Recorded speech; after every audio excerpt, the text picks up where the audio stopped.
Web channel. देखिए, आज ये सब जग जाहिर है कि मोबाइल के जितने फायदे हैं उतना ही उसका सामाजिक स्तर पे कुछ ना कुछ उसका नुकसान भी होने लग गया है। नुकसान क्या होता है? बच्चे अक्सर मोबाइल में ही आंख गड़ाए रहते हैं और उसी दुनिया में लीन हो जाते हैं।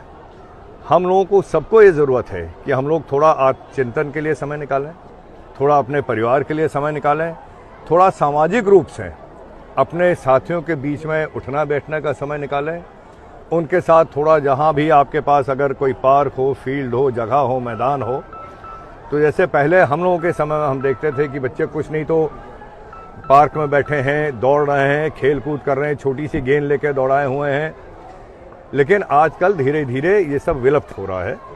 तो इसमें रुचि बढ़ाने के लिए अपने मोबाइल से कुछ समय निकालना अब हमारे समाज के हर व्यक्ति को, केवल बच्चों की बात नहीं कर रहे, हम तो हर आयु के लोगों की बात कर रहे हैं, निकालना बहुत जरूरी है। जी, जिस तरीके से टैरिफ विवाद चल रहा है भारत अमेरिका के बीच में, कैसे देखते हैं इसको? जिस तरीके से अमेरिका बार बार सबसे ज्यादा हरियाणा भी से प्रभावित है, आर्डर काफी रुके हुए हैं, आपका बयान भी आया है टैरिफ की वजह से। दुनिया में परिस्थितियां हमेशा बदला करती हैं, आज भी बदल रही हैं और कुछ सालों में बहुत तेजी से बदल रही हैं। हर तरह की लड़ाई छिड़ी हुई है और हर तरह के अपने जो ये आयात निर्यात अपने बिजनेस के एनवायरनमेंट में बहुत सारे बदलाव आ रहे हैं। लेकिन मुझे पूरा यकीन है कि आदरणीय प्रधानमंत्री जी के लीडरशिप में पिछले 10-12 सालों में जिस तरह से हमारे देश की इकोनॉमी, देश की अर्थव्यवस्था जिस तरह मजबूत हो गई है, ये छोटे मोटे तूफानों से हमारी इकोनॉमी को कोई फ़र्क नहीं पड़ने वाला है। मुझे पूरा विश्वास है अपने इस देश की सरकार पे कि हमारे देश के नागरिकों पे कोई नुकसान नहीं आने देंगे। हम लोगों के देश की जो इतनी बड़ी जनता है, हमारे सरकार का एक दायित्व है, एक रिस्पॉन्सिबिलिटी है कि हम अपनी जनता की भलाई के लिए जो सही कदम उठाना है उठाएंगे।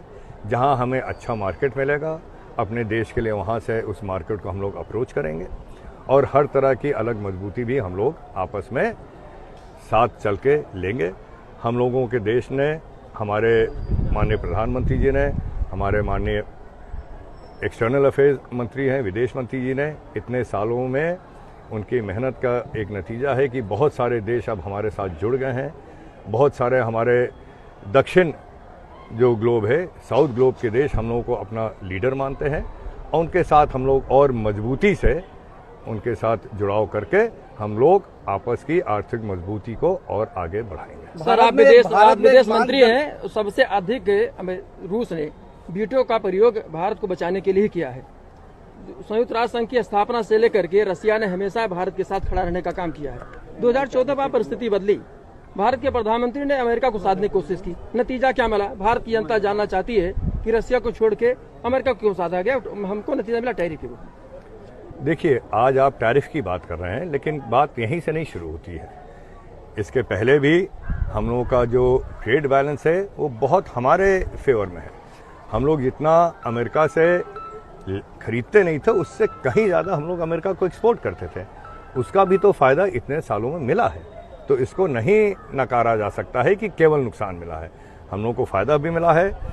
दुनिया में, देशों में सरकारें बदलती हैं, उनका नज़रिया बदलता है, उनकी पॉलिसीज़ बदलती हैं। कोई चीज़ अस्थायी नहीं है आज की तारीख में। जैसे जैसे समय आएगा, अगर हम लोगों का देश मजबूत रहेगा, आज की तारीख में बहुत मजबूत है।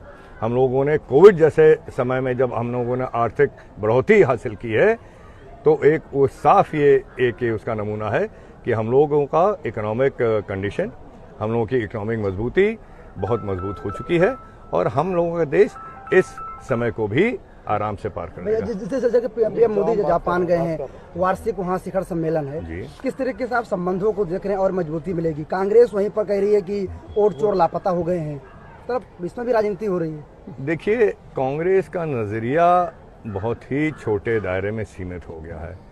उनका दायरा केवल इतना रह गया है कि उनके जो लीडर हैं वो प्रधानमंत्री की कुर्सी पे कैसे बैठ जाएं, उसको लेकर ये लोग बहुत बेचारे परेशान हैं।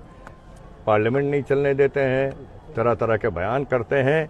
इनको ये नहीं दिखाई दे रहा है कि उनके निजी राजनीतिक स्वार्थ को लेकर जो कदम बढ़ा रहे हैं, जो वो कह रहे हैं, उससे देश का इमेज गिर रही है, देश को दुनिया में नीचा दिखाने की कोशिश कर रहा है। ये बहुत ही गलत बात है। कितना संबंध मजबूत होगा भारत और जापान का इस वार्षिक शिखर सम्मेलन? आप ये देखिएगा, अभी जापान ने कितने बिलियन नहीं ट्रिलियन येन का उन्होंने अभी निवेश करने का उन्होंने ऐलान किया है। तो ये मजबूत संबंधों का ही ये रिजल्ट है। ये हमारे माननीय प्रधानमंत्री जी और माननीय हमारे विदेश मंत्री जी जो सालों साल देशों का दुनिया का भ्रमण करते हैं, उसका ये रिजल्ट है। जिस तरीके से एक इंडिया गठबंधन के कार्यक्रम में प्रधानमंत्री के ऊपर अभद्र टिप्पणी की भाषा का प्रयोग किया, कैसे देखते हैं इस तरीके की भाषा कितना देश के लिए खतरनाक? देखिए, इस तरह की स्तरहीन गतिविधियों पे मैं कोई टिप्पणी नहीं करना चाहता हूँ। ये देश की जनता समय समय आने पर वोट के रूप में जो कुछ भी इस पे जो सही टिप्पणी है वो जाहिर कर देगी। अभी आपने भी कहा कि जो होगा हम करेंगे भारत के लिए, जहाँ अच्छी मार्केट होगी। पीएम मोदी ने भी कहा था कि हम हर तरीके का झेलने के लिए तैयार हैं, भारत झुकेगा नहीं, भारत अब मजबूत हो रहा है, सशक्त हो रहा है। क्या संदेश देंगे ऐसे लोगों को जो भारत को दबाने का प्रयास कर रहे हैं टैरिफ लागू करके? देखिए, ये संदेश तो आदरणीय प्रधानमंत्री जी ने दे ही दिया है, और आगे जो हम लोग एक्शन ले रहे हैं, जिस तरह से यहाँ पे निर्णय लिए जा रहे हैं, वो खुद में एक संदेश है। सर